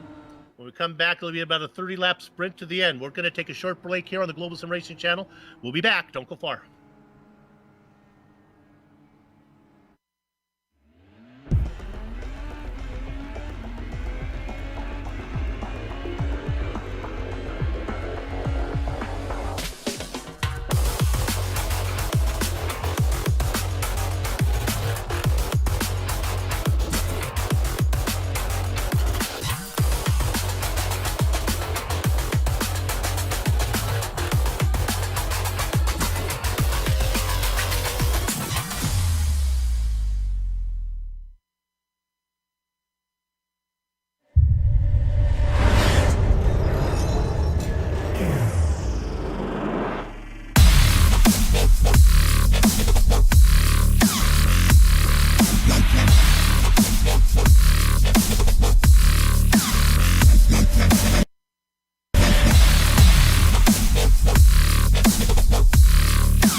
We're all gamers, and HyperX is always ready to game, competition, commitment, excitement. This is Lionheart. Welcome back to our coverage of the 6th annual GSRC Big Joe Show Spectacular And it has lived up to its name. Indeed, spectacular. Jason Galvin was first out of pit lane. Connor Harrington is in second. He has worked his way up from 28th position. Joshua Chin, their top rookie, sits in third with Adam Blocker, who had a spin, fell back in the pack, has worked his way up into fourth. It'll be interesting, Richie, to see which line Galvin takes. I guess everyone's going to take the inside line here. Protect that inside, you guess you would see from Galvin, huh? Yeah, he's got no choice but to take that inside line as the pace car comes in. We got basically a 30-lap shootout to the end. And after we get going green, I'm going to point something out with Connor Harrington. And we are going green. The problem that I have with taking that inside line, I'm not sure if it's the fastest line to the finish line, and that's the one that really matters. Single file, we're all racing, Richie. Yeah, I was going to point out that what's really important about Connor Harrington getting himself up to second is that team championship, as he is in the lead battle. He is in the leading team, and he is the highest placed runner in that group. Larkamp and Taylor are quite a ways back, and then in the second place with Kinsella out, you got Branch Carey, and then Chin is the next highest place finisher in that third place team. So Connor Harrington's carrying the torch right now for his team. And here comes Chin. He's going to force his way up the middle, and he's going to try to make it happen. And he does. He's going to take the lead as they go into turn 3, but Jason Galvin's going to have the moment. Look at Chris Stouffer trying to find a move. And boy, talk about putting the toothpaste back into the tube. Chin was the toothpaste not wanting to be back in the tube. Indeed. Talked about what was going on. Galvin was the leader by 5/1000ths of a second on the first lap when we came back. He was leading there against Chin on the second lap. But I'm not sure, once Chin gets momentum, I'm not sure if this, I guess we're going to call it the middle lane, isn't the lane to win with. Soup kind of likes the middle lane to win with. Coming off before, we'll see how it plays out. Yeah, earlier on, it was the way Sage Karen was able to take the lead by just holding on to that middle lane. It doesn't seem like Josh has quite the feel for it, and as Chris Stouffer, Jason Galvin is able to hold that line, hold that lead all the way to the line, and he's not able Josh is not able to get that position, so he's going to have to work a little harder to make that momentum. But look who's in third, right behind Jason Galvin, Adam Blocker. Brian Yazza gave a little wag of the finger to Chris Fowler, I believe, that got into him. Yazza saying that's twice. The battle going on as those two race. Now look, we're going to go 3 wide. The momentum up top for Chris Stouffer. Harrington wants back into the mix. He goes underneath. He squeezes up in front of Stouffer. Going back to that team championship thing, we got Brian Carey, who's sitting in 7th. He's in the second place team, and he's hanging in there as well. He's right behind Connor Harrington, and this is really coming down to a battle. That team championship is really tight, and we got Chin, Harrington, and Carey. All 3 of them represent the leading in their group, and they're fighting for that lead of the race. I'm going to ask you a real stupid question here. Can you bump draft in these cars? Negative. Okay. I feel like Chin, if somebody does give Chin, maybe Connor Harrington could reach out with his left arm and kind of just push him up a little bit. Yeah, if somebody come up and bump draft me, they get the middle finger out the side of the door, because all it's going to do is just cause a big wreck. You just can't. I know people try it, but you can't. It's not worth it. Okay. So please don't. Chin is sitting there just trying all he can to get that spot. And now this is as far as he's got up so far. Yeah, look at the pack. It's just 2 by 2 all the way through. I can't even count how many cars back. So, it's not just a 2-horse race up front. We're watching the 2-horse race, but you have Connor Harrington, you got Adam Blocker, you got Chris Stouffer, Chris Fowler, Ken Hacker, Brian Carey, all the way back through to, it looks like, to about almost 20th spot maybe. And not that they have a chance to win, but if anything happens, they might have a chance to win. You wonder if you were in 3rd or 4th. You saw Harrington and Blocker kind of getting off the guys. Wonder if you get like a huge run and maybe snake them around the outside. I don't know. We got 21 to go. Yeah, well, you got Connor Harrington on the outside. He has nothing else but to go to the outside, so he keeps getting a run, but the lanes are blocked. So you just got to keep trying on the outside, and maybe those guys get bottled up. But Jason Galvin has the point. He has to do nothing else but ride that white line. He is got to make everybody try to make them pass him. And so far, he's been holding steady. Josh has not been able to get to cross the line in front of him. And now Adam Blocker sweeps up to the outside. Now he's going to sweep back down to the middle. And he has nowhere to go either. He's going to go try to go to the outside, but I don't think he can make that third lane work. Getting really high up was Brian Carey. He was back about 3 rows back. Almost put it in the wall. Want to give a tip of the hat to car number 24, Ken Hacker. He's on the inside, just underneath the car of Chris Stouffer, racing in what would be 5th position right now in that dark-colored machine. The Synergy machine. Yeah, just as you can see, those 3 cars are up on the high line, and if he can get a run, he can dive down, maybe take a position or two. And it looks like he's going to get in front of Connor Harrington, and he's going to stall out, though, as he comes up alongside Adam Blocker, and he's going to see 2 cars in front of him, and he's going to have the same problem that everybody else has. There's nowhere to go. You get that run, and then all of a sudden you have nowhere to go, and you have to lift. You lose that momentum, and then you get passed back. Half a car length at the line, that time advantage to Galvin over Chin. I wonder if Chin is thinking, I can't get around you unless I get back and get a little bit of a tow. But I don't know if Joshua wants to give up the second line. Now he pulls alongside. This is about as close as he's been. But Richie, he got there because he dropped back and got behind Galvin to get a little bit of a boost. Yeah, I think the only way he's going to be able to make this work is as they come off of turn 2, he's got to be falling back, and he's got to get that run down the back straightaway and carry that momentum through 3 and 4 and just kind of get across the line. And he's not able to do that because if he does that, he's going to lose the position to Adam Blocker. That's kind of how we saw Sage Karam get the lead on those restarts. He would, we got a wreck in the back, big wreck. Connor Harrington gets a hip check from Chris Stouffer. Chris Stouffer's right rear gets into the left front of Harrington. Harrington goes into the wall, collects Brian Carey. Carey's car continues straight. Other cars go tumbling like the boss, George Ansaldo. Yeah, it looked like a tiny bit of net code as they came off of turn 2. Connor Harrington, it looked like they were almost a foot apart and kind of clips the right rear of Chris Stouffer. And that sends him in the wall, unfortunately, in front of everybody else. And this is going to have a big impact on those team points. Let's watch it one more time, if we can, from on board with Brian Yazik. Car number 55. Brian had a good view of this one. Look at those minus 273 gloves he's got on. Use them. Turn. Go straight. Yeah. Don't listen to me. Perfect. No, just go straight. You know what? Just aim towards the smoke. Oh, we got some fakers going into the pits and some not. We got Jason Galvin, Josh Chin staying out, and Adam Blocker coming in. 3 cars stay out. Who's that in third? Is that Ken Hacker?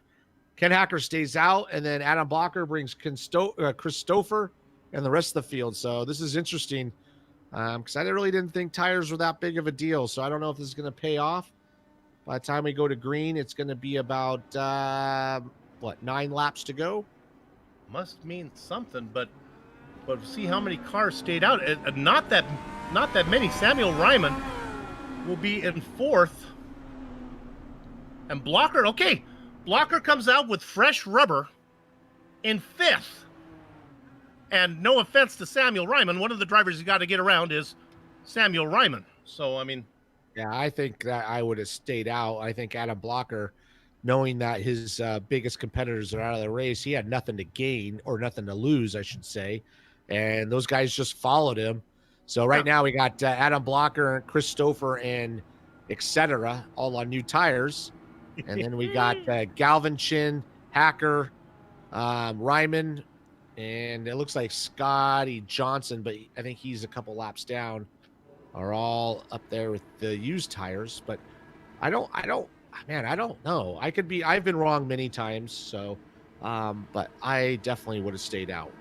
To make a suggestion to car number 67, Scott Holmes.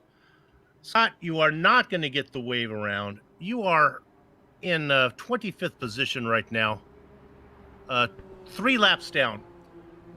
Why don't maybe you come in for a pit stop here? There's no reason to be up here racing with these guys. Nothing good will happen from you being up here.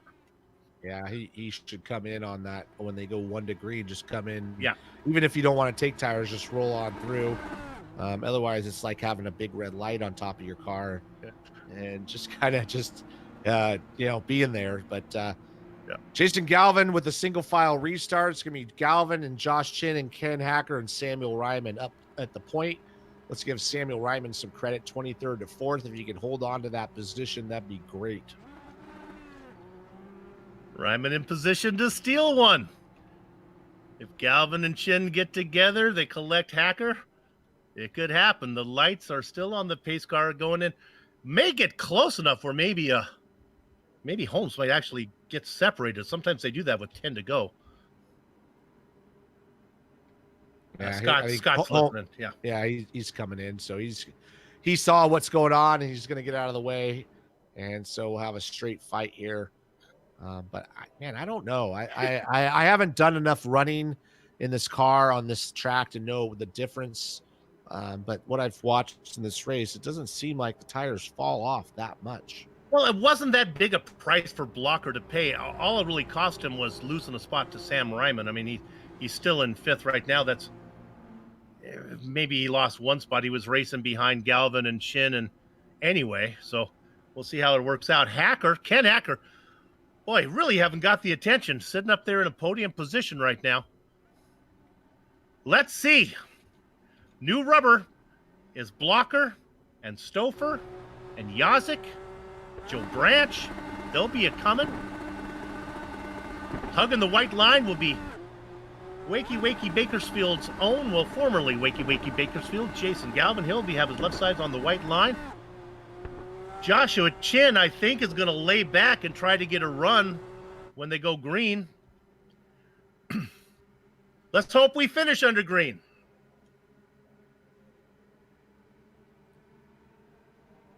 Medina Mendez, behind the wheel of that beautiful iRacing pace car, pulls it in. Galvin now with a 3-car length lead, with a 4-car length lead, with a 5-car length lead. Stalking him is Joshua Chin. Here comes Chin. Closing the gap like a pair of Invisaligns. Here comes Chin. 1-car length back, side by side, with the momentum. He pulls alongside. He has about a 6-inch advantage. Coming out of the final corner. This is as close as they've been. They come to the line. Now, this is not for the win. And it's comfortably going to Galvin, but a lesson learned. Yeah, Josh Chin tried to lay back and get that run, but he didn't pinch down Jason Galvin, and he allowed Jason Galvin to kind of arc the car into the corner a little bit and keep that momentum. He really needs to kind of pinch him down onto the inside like he's doing right now, and then try to sweep out and try to take that lead. And here he comes. There it is. There he is. He's got the lead, or he doesn't, but it's as close as you can get, 0.003 of a second. But that's basically what he needs to do. Using the Sage Karam method.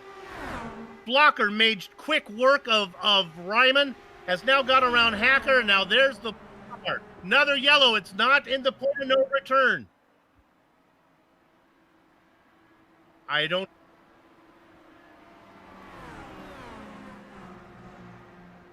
We're thinking it maybe is Chris Stouffer.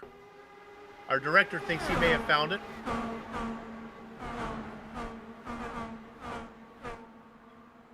Coming out of the pits. There it is.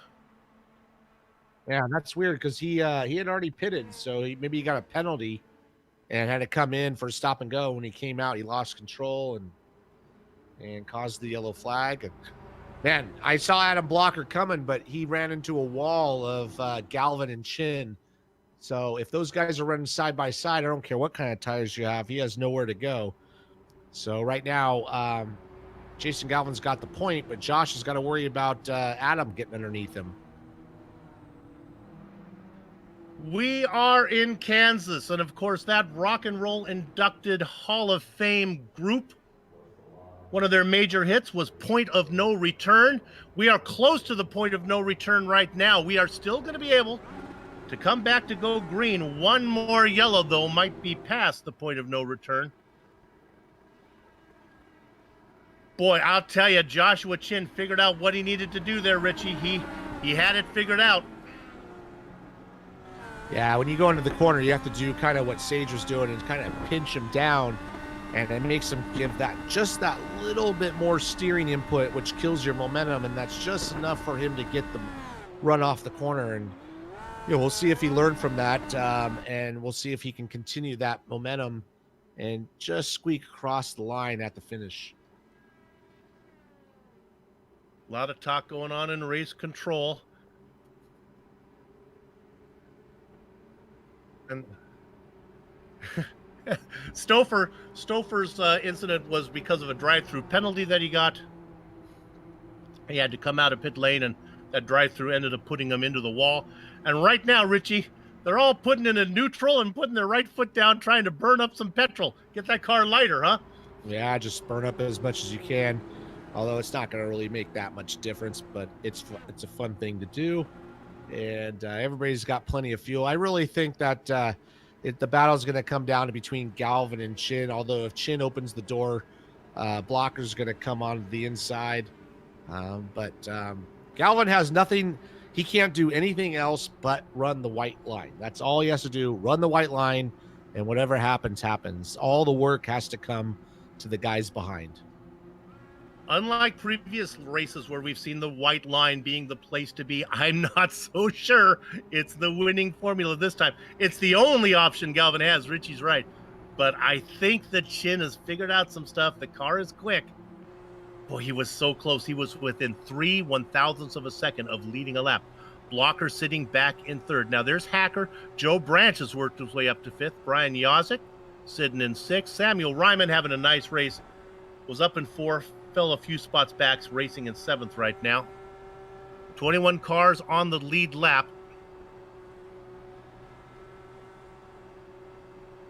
This is a good one.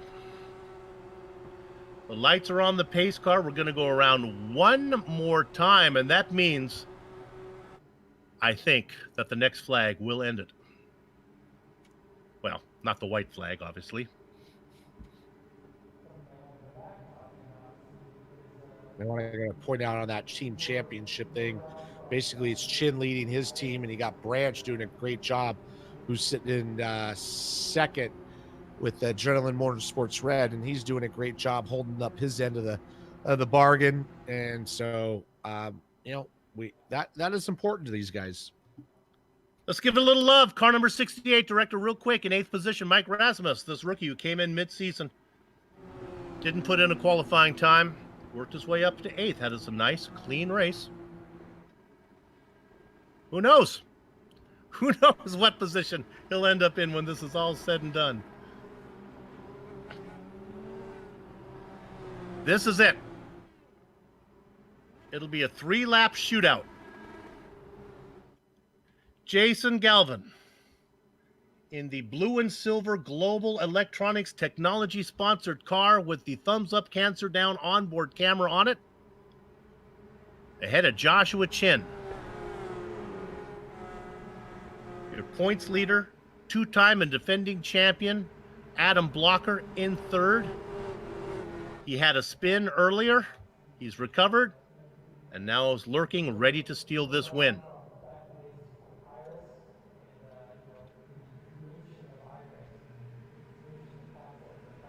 Galvin waits, Galvin goes. 4 car lengths, 5 car lengths lead.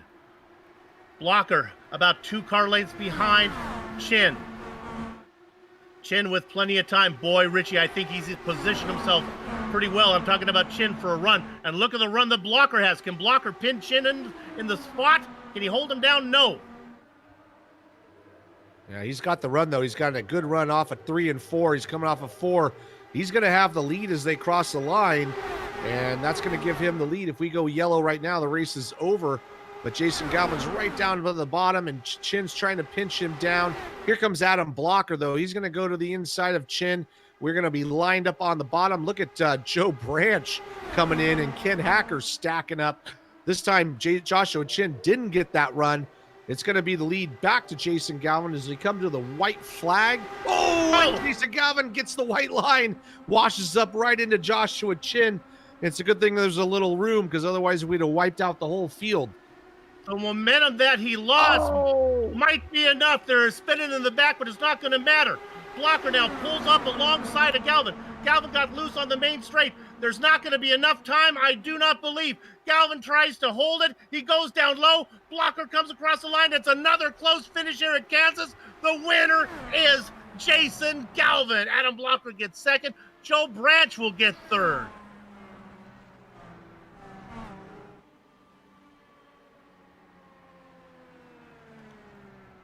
Well, look at Joshua Chin. Yeah. He was racing for the win, but it didn't go his way, Richie. Yeah, unfortunately, when Jason Galvin got on the white line in the tri-oval, Josh had to check way up. And fortunately, there was enough room for him to get up there, but I lost all his momentum. Right there, he checked up, and you can see everybody just kind of swarms around him. And he is just, honey for the bees right now. And he just goes a little bit high, clips, I think that was Ken Hacker. I don't know who that was, but yeah, that's just the way it goes sometimes. Jason Galvin was inches away from turning this into a disaster. He caught it as he got the left sides down on the white line, got it going straight again, had enough momentum to get to the end, and he gets the win in the 6th annual GSRC Big Joe Show Spectacular. We're going to take a short break. Don't go far. We'll come back to run down the entire finishing order, talk to some of the drivers before we put a lock on the gate.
Welcome back to the 6th annual GSRC Big Show Joe Spectacular and the HyperX post-race show. You know, the Lionheart Racing Series is powered by HyperX, and when you're trying to claw your way to the top of the podium, it pays to have an ultra-comfortable, high-quality headset that gives you that audio information you need to grab the checkered flag. From high-powered drams to SSDs, outstanding microphones, accurate Mises responsive keyboards, and their legendary cloud line of gaming headsets, HyperX makes the gaming gear you need to succeed. Casual or pro, no matter your creed, color, or culture, we're all gamers, and HyperX is always ready to game. Use promo code LionHRT15 at hyperxgaming.com. And now, here's the turn racing finishing order. He won once already this season. He does it again. I'm talking about Bakersfield's own Jason Galvin. Congratulations. He comes from 11th position to get the win.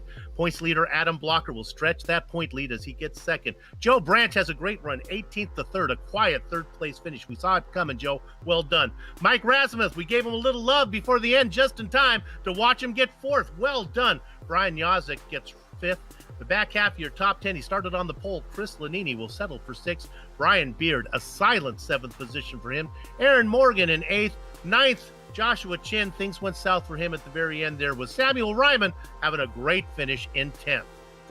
Coming home 11th is going to be Brian Greenlee. Coming home 12th is going to be Ron Hacker. Mark Cohn started in third, finishes in 13th. Tyler Graff was running up front for a little while, ends up 14th. Chris Fowler, 15th. Ken Hacker running up front there right at the end. Unfortunately, got caught up and ends up 16th. Matt Taylor starting in the back, finishes 17th from 27th. Brian Carey, 18th. Stefan Larkamp, 19th. And Adam Frazier, first car lap down in 20th. 2 laps down in the blackjack position, Jay Brandt. On the double luck spot, Scott Holmes. I'll read the rest of these names. You viewers can read the positions. They were all 9 or more laps down. Christopher, Tony Shaw, and George Enzaldo. Connor Harrington. Oh, he was up there for a while. It went south. Justin Weaver in the Moby Stickies machine. Big Joe Hassard will have to settle for a position well down. Andrew Havakech Kinsella. Sage Karam, James Grahula. We talked to him during the race. Mike Rigney, Bart Workman, and the Candyman, Dustin Wardlow. All right, I have the honor, I have the privilege of talking to him not once this season, but again as Jason Galvin. My goodness, well done. You had to catch it at the end, though, Jason, to get this win. Oh, man, Soup, let me tell you, I wanted to be so excited about this win, and to be honest with you, I feel like crap for Josh. I mean, Josh ran me so clean all night, and I know you guys watched and you saw what happened with Adam and Sage, and it was so easy to make a mistake. And Josh never put me in that spot, man. And I was just talking to him. That's why I was late to the interview here. So sorry, because I wanted to make sure he knew how bad I felt about that. I mean, I looked up in my mirror because we were coming to the white, and I knew Adam was coming. And I saw Adam, and it might have been Ken behind him, and they both got on the apron. And it was just enough for me to keep my eyes up there because I was worried about Adam coming up into Josh, and that would have hooked Josh down into me. And I wanted to be ready to turn left. And, man, by the time I got my eyes back down, it kind of touched the apron. And for some reason here, once you touch it, it just kind of sucks you back down. And so it like touched and sucked down, and I washed up, and I ran into Josh, and it gave him front wing damage. And I'm so grateful that he didn't dump me because it would have been very easy for him to keep his foot in the throttle and dump me and wreck us both. And, I mean, I might have even had that thought go through my mind if I were him, just to be honest. So thank you to Josh. He ran me so clean. I'm so sorry. It doesn't help how he finished. But I mean, I'm super pumped, man. Like we were not losing that race. The bottom was the place to be. And I know we were going to win that race. I'm just bummed that I messed Josh's night up. He had you, though. He was kind of getting a feel for it there that he had a plan to get you. So he had a plan, but I think it wasn't going to work because we can go below the white line on the last lap, right? And there were a couple times when I ran on the outside of Josh, there were a couple times where I got him at the line, but you had to be perfect, Soup. I mean, you had to time it right. You couldn't have pressure from behind because you kind of need to duck down behind on the back straightaway, and then you needed to get a nose out in front in 3, and then you had to squeeze them as tight as you could so they couldn't come up off the bottom at all, and you could just kind of lead back. He got me there with 2 to go on the restart because of the restarts. You get that, that huge draft, and so I knew basically once we restarted, my only job was to make sure he didn't clear me. I knew he would get out in front. I basically had to pray that for those 10 seconds we didn't get a caution, and once we got to the next corner, I knew I was good to go. See, that's why I love these interviews. I learn stuff. Go below the white line on the last lap. Well done.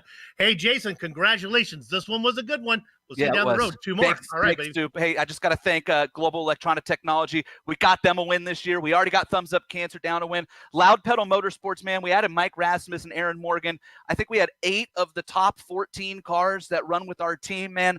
What a great night for Loud Pedal. So stoked to get this win, man.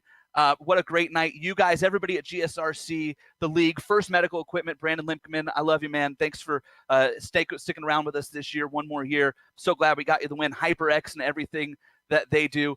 What a great night for all of us. What a great race. And I just want to say, finally, to all the veterans out there, happy Veterans Day. Thank you so much for your service. And to all the family members who have lost a loved one, thank you so much for your sacrifice. We really appreciate it, and we love you guys. Thank you. As always, well said, Jason Galvin. Does he sound like he's going to celebrate in the Sim Experience victory lane? You betcha. And to help you get there, check out the Sim Experience AccuForce steering system. It has the most advanced tuning features on the market. The AccuForce Direct Drive is second only to the real thing. See the entire Sim Experience line of products at simexperience.com. Richie, who you got? We got our second place finisher, Adam Blocker, and our championship leader. And Adam, early on, you guys were racing tight with Sage Karam. Unfortunately, a little bit of an incident there with him. Spun you through the grass, but you got no damage and was able to keep going.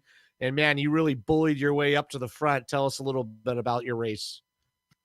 Yeah, obviously for the first bit of the race, Sage and I both qualified well, and we made our way into first and second, and we really just held those positions. It was kind of, the racing tonight was honestly not that great up front. Is just hold the white line and go flat out. Not really the kind of racing I like, but that's what we were doing. And we were just racing so close, and Sage kind of lost a little bit of momentum, tried to dip behind me to get a run, and I think it was a little bit of net code. And fortunately, I got lucky. I just spun through the grass and didn't really get any damage. And then obviously Sage and unfortunately Andrew got had to retire from the race, but didn't have any damage, thankfully, and I think it was back in 20th or so, but really it was kind of difficult in the restart because I hadn't been in traffic all race, so I didn't really know what to expect, but I got the low line working and was able to get back up front pretty quickly. Yeah, I want to talk about that a little bit. You were in 16th spot, and you didn't take really any time to get up the front. We were watching a little bit, and everybody's running that high groove and just kind of opening the door for you down on the bottom, and you really were able to make that work. But then as you got closer to the front, it kind of stalled out as there was nowhere to go. But somehow you were able to get there and challenge for the win. Yeah, like you said, the high line was definitely preferred, especially on old tires, but on new tires, which is what we were on the restart, obviously, you could make the bottom work, and everybody was just leaving the bottom open. So I was like, well, that's the lane that's open, so I got to make it work, and I made it work. So, but yeah, then once you got up there, the leader and second place were, kind of just a bottleneck, and you couldn't really go anywhere. So I was just trying to stay in the top 5, and honestly, I was going to be happy with any finish in the top 5, considering the point situation. But yeah, then it just kind of opened up at the last minute where was in third the last restart, and Chen and Galvin kind of had a little bit of contact. And if we had one more lap, I think I could have, gotten Galvin on the outside because second place was having, good runs on the outside. But yeah, I just was having to come from too far back, trying to catch him in that one lap. But yeah, I'll definitely take second out of that. So. Yeah, absolutely. And considering someone who said they weren't going to try to defend their championship, you have almost 2 hands on that trophy at the moment. So great job out there. And we will see you at the next one, which I believe is next week.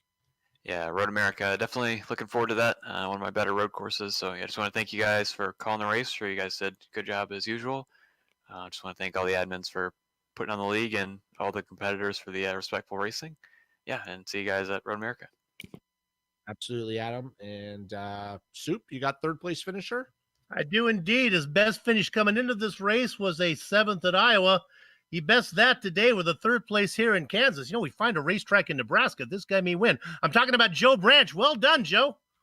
Hey, thank you. That was a fun race. It had a little bit of everything. I Got a little crossed up there crossing the finish line, but I don't think it changed the finishing order, which is a good thing. We tried to give you a little screen time love, but you just kind of stayed back out of the mix for most of the race and just kind of hung up there. And your best finishing position was where you finished at the end. Yeah, I tried to save my tires most of the race, thinking, it would come back to me. And I was obviously qualified mid-pack, so there's a lot of 2x2 racing back there. There wasn't a lot of room to pass somebody if you wanted to, unless you want to do something dangerous. So I just try to keep the car clean, keep the tires under me, and then try to make runs at the end of stints. And the Coca-Cola bottling company of Kokomo car avoided the wrecks, and yeah, it was a strong finish and a result we definitely needed. Did you come in for the pit stop for tires at the very end? You did, didn't you? For sure, yeah. We were a little bit worried that it would put drivers too far back, but that seemed like the way to go. Everybody came in and put you in the position. Hey, congratulations on the best finish this season, man. Well done. Thank you, guys. Joe Branch, third place today. We got one more Joe to talk to. I'll take this one, Richie. And it is our race sponsor, Big Joe Hassard, making us 156 career start today. Didn't quite go the way you wanted, but you were up front for a while, Joe. Yeah, I couldn't really find a good handle on the car all night. I was just struggling. I'd get some good runs, get up front, and then all of a sudden I just lose handle of the car. And I apologize to Justin there. I just lost the rear end coming out of 2 when we ended up getting together.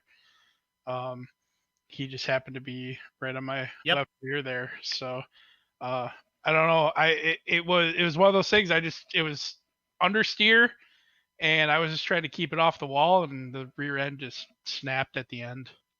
The way the racing here is here at Kansas, you might have caught it, but there's just no room because the racing's so close. It's just unfortunate. This is one of my favorite tracks that we come to. Have a win here, have second here.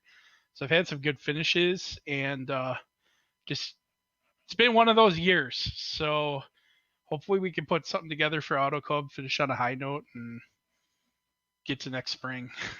Is this a home track for you? Is there a reason why you sponsor the Kansas race?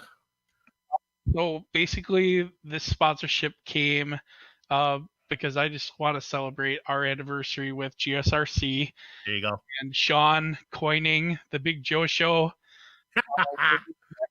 We had our first race on GSRC.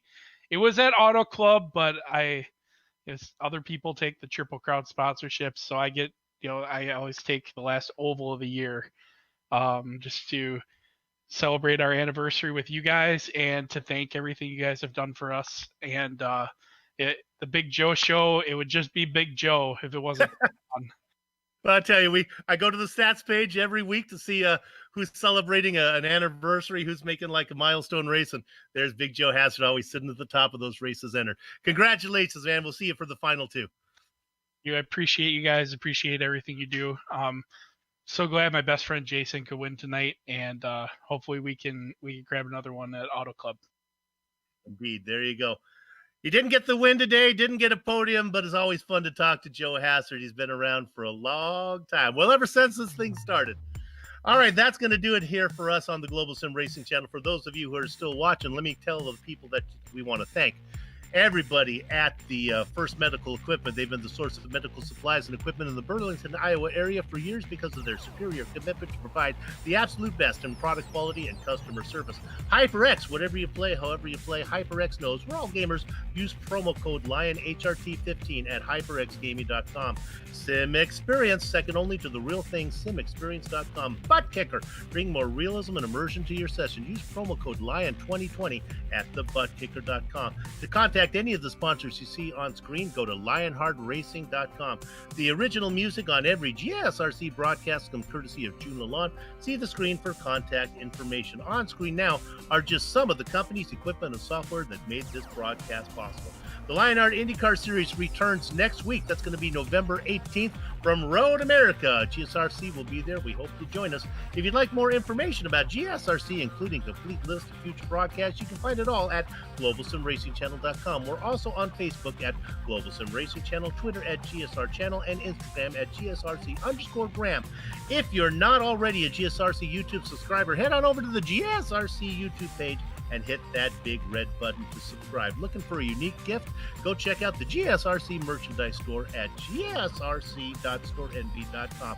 Finally, on behalf of the entire crew, that'd be Richie, Sean, and Dougie, I'd like to thank all of you for watching, as it was indeed Bakersfield's own Jason Galvin getting the win here in the 6th annual GSRC Big Joe Show Spectacular. With that said, we're off to have fun storming the castle. I'm going to call dominoes. So until next time, peace, good health, race clean, race hard, and we'll see you on the track.